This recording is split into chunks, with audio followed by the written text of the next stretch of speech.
Hello, everyone. Thank you for joining us tonight for the Name and Gender Change Legal Clinic. My name is Jana Farley, and I'm the Communications Director for the ACLU of South Dakota. I wish we could all be together in person, but I'm thankful for technology that allows us to connect virtually. I hope you all agree. Before we get started tonight, a few housekeeping items. We are recording this presentation, so you can refer back to it later if you need to.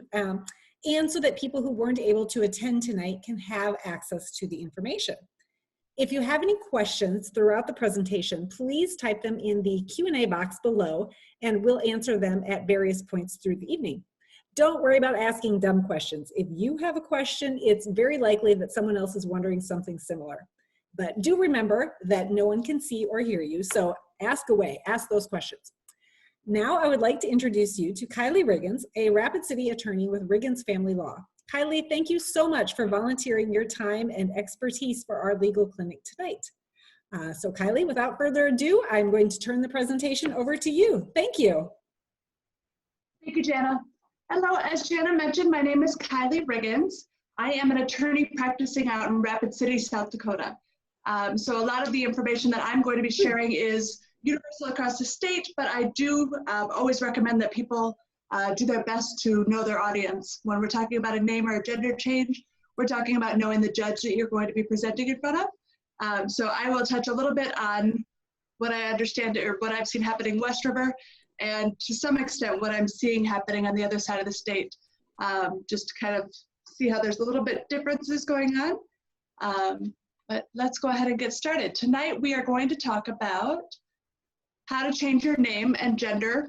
When I'm saying gender marker, you'll also hear me use the phrase documentation or designation of sex. Gender marker flows off the tongue a little easier. However, the forms often say sex, female or male, and that's what the judges sometimes prefer to hear. And we'll talk a little bit more about that later, but so you'll hear me use both interchangeably. When you are changing your name or gender marker, we're going to be talking about how to do that on birth certificates, how to do that with the Social Security Administration, U.S. passports, driver's license. I'm going to give some, I believe you've already been sent, I'm sorry, because we're not in person, some legal documents that can help you walk through how to file those. And we're going to separate these discussions into adults and minors. So we'll cover one and then we'll move on to the next. So jumping right in, we're going to go ahead and start with the South Dakota law on name and gender marker changes. Starting with adults. When we're looking at a name change, the South Dakota courts have a really wide, broad ability to change your name. There are very limited requirements. Most everything that we're dealing with when we're talking about an adult name change is simply trying to make sure that the name is not being changed in order to defraud creditors. So the steps that are required for an adult name change are designed with that in mind. When it comes to the name selection, What do you need? they're pretty much. Can you ask Dad? Yeah, but we're having problems with my microphone. Miss Jana, I think you're on. I'm sorry, I forgot to be on mute. I had a child question. Forgive me, please, everyone. No problem. I think we're all used to that boat right now. I've been teaching a 10-year-old and an 8-year-old during the day while trying to work. So we're all used to this new normal.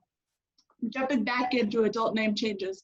Again, the focus is on simply making sure that we're not trying to defraud creditors. When it comes to the name selection, again, it's very, very open. I've only seen it give a judge pause one time, and that was with a gentleman, and I believe it's something along the lines of he was changing his last name to, I think it was no name. He no longer had relationships with either side of his family and had chosen to start fresh with no name, was kind of the way he was looking at it. The judge took pause for a moment, only just to make sure that he wasn't trying to use the no name in some way to defraud creditors. When the gentleman explained what was happening, everything proceeded without issue. In order to do an adult name change, what the court is looking for is, are you a resident? In other words, do I have jurisdiction to change your name? And did you give public notice? Again, that public notice is just designed to make sure that you're not defrauding creditors, that creditors don't have a debt with Jane Doe, suddenly Jane Doe doesn't exist anymore and they can't find him or her. So when we're giving public notice, we run it in the newspaper. Generally, it has to be run 4 consecutive weeks before the name change. With minors, naming rights are part of legal custody. So when a parent is making that choice, we have to look at, do both parents have legal custody and how has that been worked out? We have to establish that there's residence. We also, in some instances, have to give public notice. There are exceptions to that, and we could talk a little bit more in depth about that, but generally with minors, we don't have quite as much concern about creditors, but we do want to make sure that things are on the up and up. We also have to look at what's in the best interest of a child, and has parental consent been granted when looking at minors. When you are looking at which documents we can change, we have to start by looking at birth certificates. Birth certificates, as you'll learn as you navigate the process, are a highly regulated document. It is designed for the sole purpose of keeping track of births in the state. And so anytime you want to adjust those, request a new one, request an amended document, you have to deal with the Department of Health, and specifically the Office of Vital Records. They are a wonderful group of people, but they are very, very finicky about what they will do. They take their job of preserving that history very seriously, and so we just have to work carefully with them. To understand that we have certain instances where we can get a new birth certificate. This is going to be differentiated in the next section. We're going to talk about amended birth certificates. So in order to have a new birth certificate issued, there's only certain things that can, only certain times that we can do that. One would be an adoption, or 2, when we have a biological father that is legitimized, we can also do a new birth certificate for those instances. The original birth certificate it doesn't actually just disappear, but it is sealed, it's filed, and it can only be opened by a court order. In all other situations, birth certificates have to be amended. When we're looking at how birth certificates can be amended, we have mainly 2 ways to do that. I shouldn't say mainly, we have 2 ways to do that. We either have to have an affidavit of correction, or we have to have a court order. Affidavits of correction are used in very limited circumstances.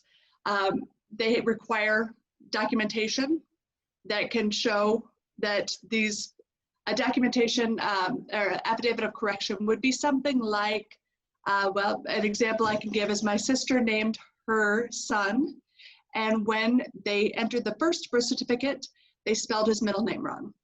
It was correct on the form, it was just an error in entering it at the office. So she submitted an affidavit of correction.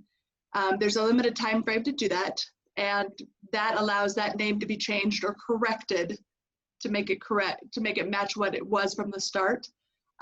It's not an amendment. When we're looking at name and gender marker changes, we can't meet that affidavit of correction. 1, we generally can't meet the close time frame that's required, and 2, we can't show that it was an error from the start. So then we move on to amending by a court order. In both of these instances, we're going to be amending by court order. In order to have a court order, we have to have information in the certificate, or information, I'm sorry, in the order that makes it clear and direct as to which certificate is being amended. When you're doing that, the forms that we have in the back, they'll include that information, but you do have to be very careful that all of it is included. We want to make sure that we are listing the incorrect data as it's listed on the certificate. So if I'm listing a name change, if I was changing Jane Doe to Jane Polly, I'm going to start by saying the incorrect information is Jane, or the prior name is Jane Doe, to be changed to Jane Polly. And again, this needs to be not just in your petition, but also in the court order granting your petition. They will not go back and look at your petition in order to make sure that they've got the information. We then have to show the corrected data, as I just discussed. In order to go this route, we don't have to have documentary evidence. We just have to have that court order. When we are looking at the Department of Health regulations in defining incorrect data, there is not a specific document or a specific requirement or definition, pardon me, as to what incorrect data means. Most statutes or rules are going to have explicit definitions. The definition of incorrect data is not provided. That said, right now, our current Department of Health Office of Vital Records is considering a person who has transitioned to a different gender or sex to satisfy this requirement. In other words, if I started as female and I have now transitioned into male, that is incorrect data and it will satisfy that requirement. Minnehaha, at least to the best of my knowledge, has had more in-depth discussion on this. I haven't run into any issues in doing that. And I don't believe they've given an express position out in Pennington County, but I have never run into an issue of them not following it. When we're looking at the difference between a new birth certificate and an amended birth certificate, one of the reasons people ask, why do I care? The main reason that you care is if you don't have a ruling saying otherwise, it's going to say amended on the birth certificate. So if I am amending my birth certificate to go from male to female with the intent that when I am applying for jobs, when I am doing different tests, I want my documentation to reflect the truth of what is, then I don't necessarily want a red flag of amended so people can question what was amended.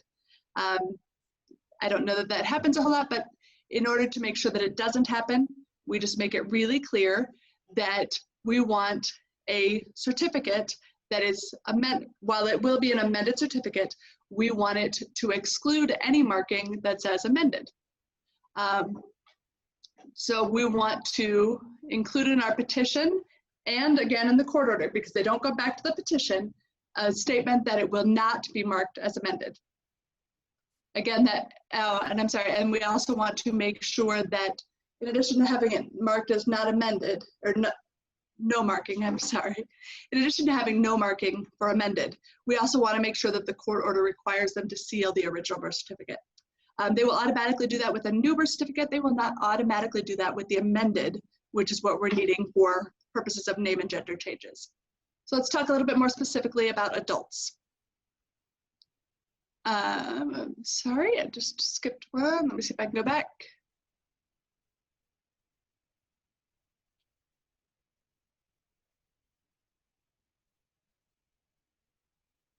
Okay, so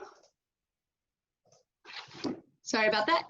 To go ahead and get started, we have to have a petition. The petition is where you set out the facts and set forth what you're asking the court to do.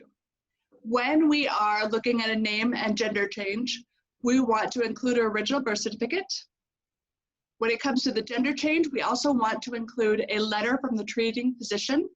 That is going to be whoever can testify as to the fact that the transition has been completed, whether that be the surgery, that you are no longer the initial sex and are now the later sex.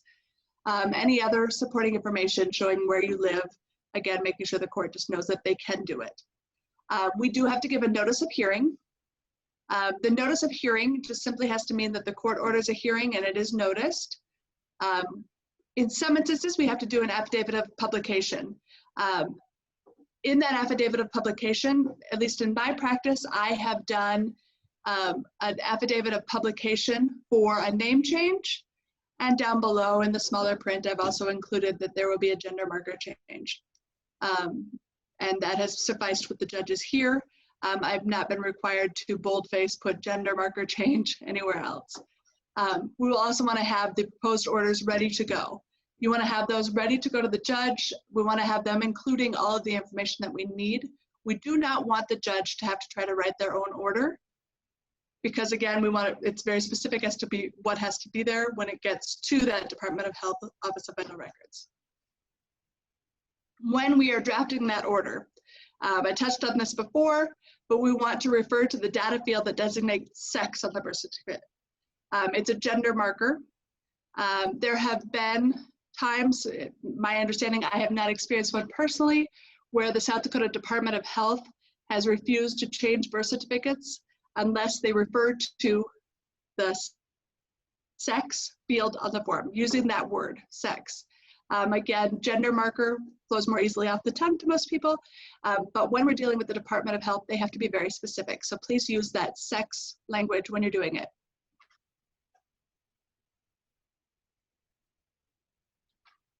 You want to prepare for the hearing before you go to the judge. I need you to understand that it is an open hearing. Please also understand that, generally speaking, people are not hanging out at the courthouse looking to sit in on multiple hearings. You will get an occasional 1 or 2 people that do that, but generally speaking, people get this big picture of, oh my God, I'm gonna walk into this courtroom and it's gonna be full. That's generally not the case. One thing I do suggest doing is sending all paperwork to the judge. We file it with the court, but I also send a set of the paperwork to the judge ahead of time. This allows them to make sure that they have actually seen it, it's in their hands, they've had the opportunity to review it and think through any questions that they may have if they want to do that. It makes the hearing go a little more smoothly, and especially if you're working with a judge that hasn't had a gender marker change yet, it gives them the opportunity to process it and not feel like they're being put on the spot. When you are done, like I said, we want to make sure that we have an order to present to the judge at that time. In my practice, I send that order to the judge ahead of time, letting them know that this is what I'm going to be asking them to enter afterward. Please let me know if they have any questions. That way, like I said, I have the opportunity to iron that out before we ever get to the courtroom. Once I have that order, I'm going to take it directly to the clerk of court's office, and that's where that is filed. So once you receive that order, head directly over there. Please make sure that you ask for additional certified copies.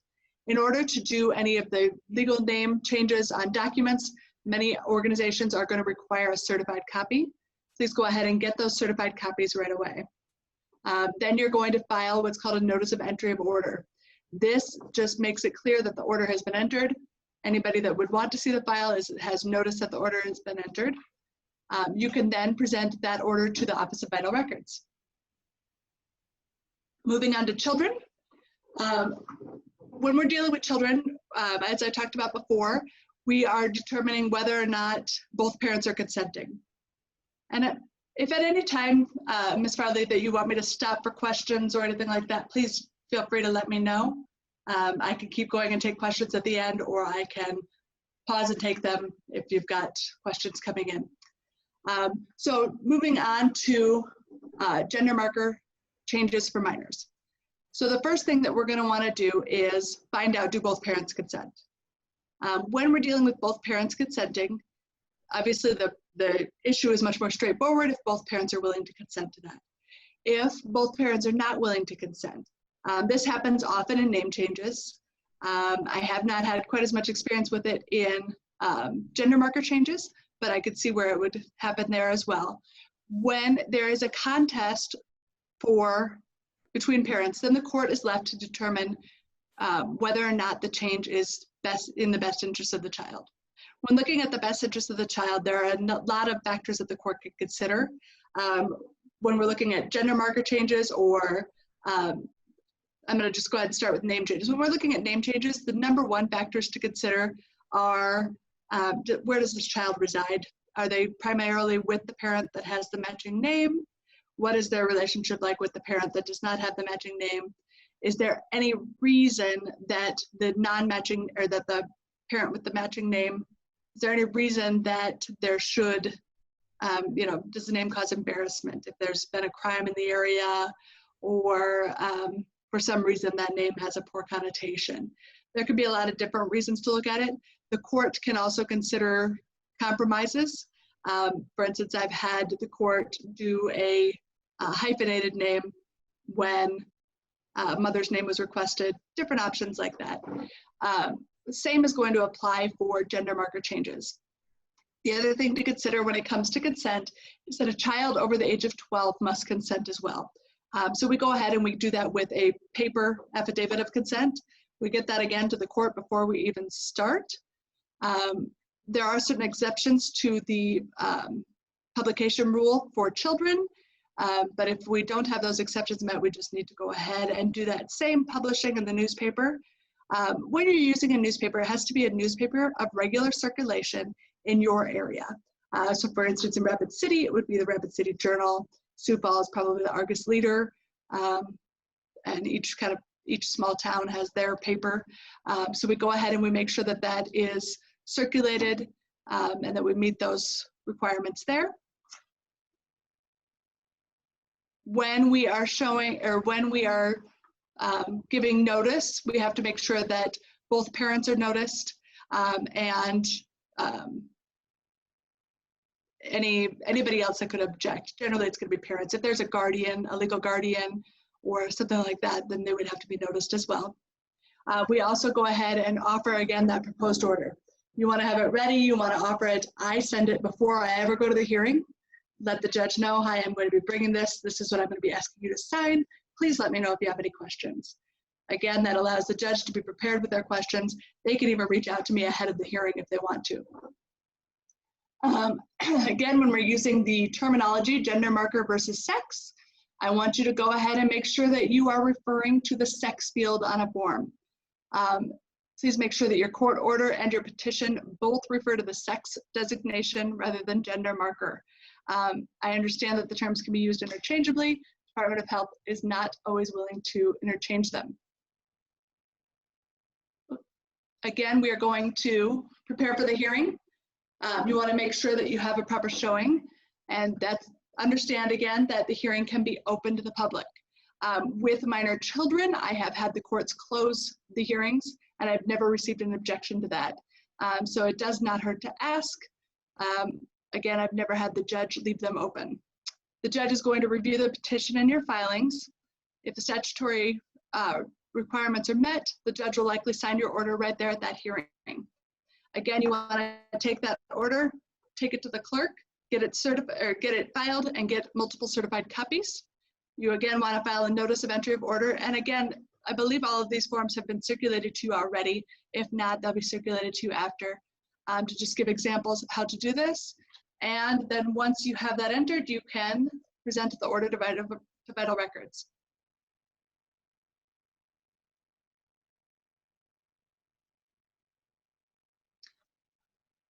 If we have a contested case, and we touched on this a little bit before, I'm sorry I jumped ahead, but again, you want to be prepared for a full evidentiary hearing before the judge. When we have a full evidentiary hearing before the judge, this means that you will want to go ahead and prepare testimony. So if I am arguing, say I have a mother, and mother is arguing for a gender marker change, and I have father who's arguing against, one person I may want to call would be someone like the child's counselor, the child's treating physicians. I would want to walk them through the fact that it was deemed to be in the best interest of the child. I'd want them to walk through the fact that the child has met all requirements to qualify for a gender marker change. If it's the name, I may want to have them testify to those things. If I have a name change, let's say that I am arguing over a name change. Mother wants to change from father's name because father is a convicted sex offender. I can present to the judge the background documentation, the certificate of conviction. I can present to the judge information regarding the child's interactions with that name. For instance, if the child has had an instance where somebody pulled up the sex registry and that child was then teased for it, I can use something like that to provide testimony to the judge. Again, I can also use an expert to testify as to how this type of teasing, this type of experiences can be detrimental to the child, their well-being, and their development as they get older.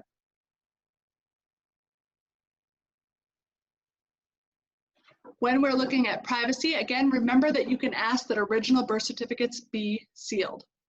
They will automatically be sealed when there's a new birth certificate issued, but they will not automatically be sealed if it's an amended. And as we know, we have to use amended for both of these purposes.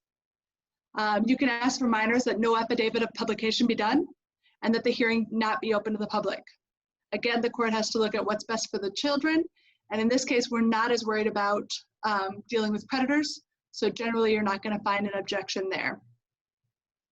You do need to understand that court filings will be publicly available.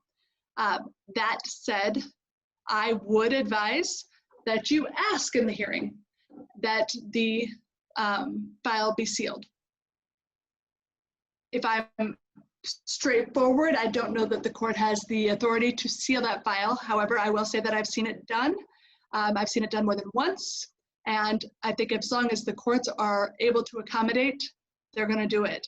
If somebody objects to it later, then the court can open it at that point. But I personally would ask that it be sealed. And the worst the court can do is say no. When we're looking at other legal documents, the Social Security Administration. On your Social Security card, you only have your name and your number. It does not have gender or sex identification information. That said, please understand that the Social Security Administration does track the gender associated with each card and each number. So if you do not change your gender identification with the Social Security Administration, it's not necessarily a lethal pitfall, but you may run into instances later where, say, medical treatment that has been approved is not, or would be approved, has not been approved because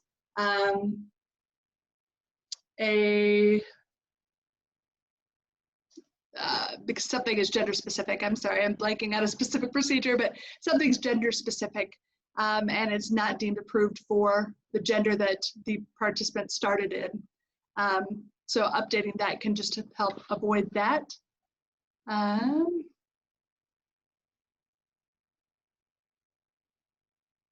You can change your name on your Social Security card very simply.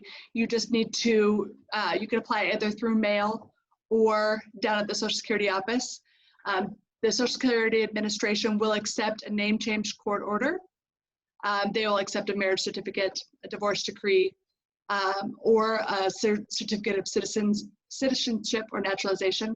You do have to have an original in those instances, but that process is very simple and straightforward. They will mail you a new card. Please understand that if you're using a marriage, civil union, or domestic partnership, it does have to be recognized in the issuing state. Again, not really a problem that we have anymore, more of a historical problem that we had to deal with. When we're looking at gender marker change, under current policy, the Social Security Administration will accept a passport that shows that there's a gender marker change. They will accept a state-issued birth certificate. So if you get that amended birth certificate, you can use that. You can also use your court order or a signed letter from your healthcare provider explaining that the appropriate clinical treatment for this gender transition has been completed. When you're looking at it, when you're using that fourth option, that letter from the physician, please note that the physician does have to be licensed. You have to be a patient with the physician. I go ahead, they have to present it on physician's letterhead, so they can't just write a note in their illegible handwriting. I do go ahead and send proposed language to the physicians. They've always appreciated it. There's an example in your handouts. Just make sure that they include all the required information, including the physician's license or certificate number. Passports. So passports, as we know, generally last 10 years. However, when we are in the process of different transitions, the different timeframes can play a large role. So we need to look at different timeframes, and the Passport Administration has been wonderful with that. If you've had a full sex transition, you can go ahead, you can get a 10-year passport just like anybody else. If you're in the process of that transition, then they're going to give you a 2-year passport that would have to be renewed. If the transition has not been completed after those 2 years, there are provisional paperwork and they can reapply and give you another 2-year passport. Once that transition has been completed, then you would then qualify for that 10-year passport. In order to get a passport, you have to fill out the required form. You have to have an ID that is similar to your current appearance. You have to bring your passport photo with you, or some stations will take them there. And you have to have that medical certification indicating that you've had the appropriate kind of clinical treatment. Again, make sure it's on the doctor's letterhead, that it includes all the information. There is a sample handed to you. I would recommend just sending that to your physician so they don't have to try to figure out what needs to go in. If there's been a legal name change, you also have to provide proof of that. You can find the forms on the U.S. Secretary of State's website. This is where we're talking about that limited validity passport. You have to, so in other words, I have that 2-year process. So if you, at the time of that 2-year, when that 2-year process is up, you can apply for a new passport, or you can apply for an extension. Again, you have to meet the requirements, but they can do a second 2-year, or they can transition directly into that 10-year passport. When you are, I'm sorry, I think I jumped ahead on myself, but the certification requirements are going to be the same for adults as they're going to be for minors. You're going to have a note from the physician. The note is going to have to list the physician's license. It's going to have to be on their letterhead. It's going to have to be signed by them. It's going to have to state that you have completed the process to where your prior gender is no longer appropriate and no longer matches the current facts, and that process has been completed. To get your name or gender changed on a South Dakota driver's license, first you have to have a document demonstrating the name change. So if it's a court order, then you can use it that way. If your name changed due to marriage, you can provide your marriage certificate, divorce certificate.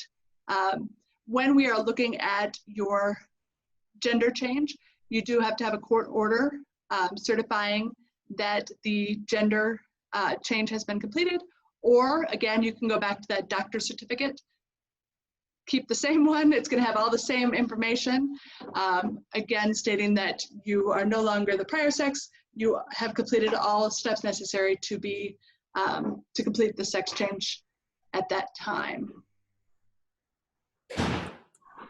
And we have some, go ahead. Hi there. So they've also given some, just some resources that are available to you here.